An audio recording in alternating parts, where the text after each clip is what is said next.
I congratulate KSR Group of Institutions for organizing this kind of program. Miss முகத்துல கரிய பூசு அப்படின்னு ஒரு ப்ராஜெக்ட் ஆரம்பிச்சோம். என்னப்பா கரிய பூசுன்னா கறி எடுத்து போய் பூசுறதா அப்படின்னா அப்படி இல்லடா, நீ கேள்வி கேள். But that created an interest on the subject.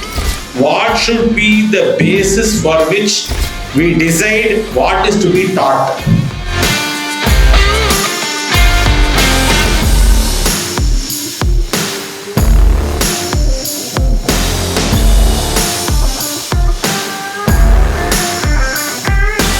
இன்னைக்கு கேஎஸ்ஆர் இன்ஸ்டிடியூஷன் ஃபுல்லாக நாங்கள் சுற்றி பார்த்ததில் we found a fantastic infrastructure and beautiful faculty team.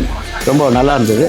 அதே போல் the maths laboratory which we witness was something wonderful we have never come across in our lifetime. பலவிதமான விவாதங்கள், அதாவது பயிற்றியம் குறித்து, நிர்வாகம் குறித்து, கல்வி குறித்து, கல்வி கொள்கை குறித்து பல விஷயங்கள் விவாதம் செய்யப்பட்டுச்சு. அத்தனை ஏற்பாடுகளையும் கேஎஸ்ஆர் கல்வி குழுமத்தில் இருக்கக்கூடிய அத்தனை பணியாளர்களும் அத்தனை ஆசிரியர் பெருமக்களும் முதல்வர்களும் இருந்து மிகச் சிறப்பாக செய்திருந்தார்கள். இது போன்றதொரு நிகழ்வு ஏற்பாடு செய்து கொடுத்தமைக்கு எங்களது தனியார் சங்கத்தின் சார்பாக நன்றிகளையும் வாழ்த்துக்களையும் தெரிவித்துக் கொள்கின்றேன்.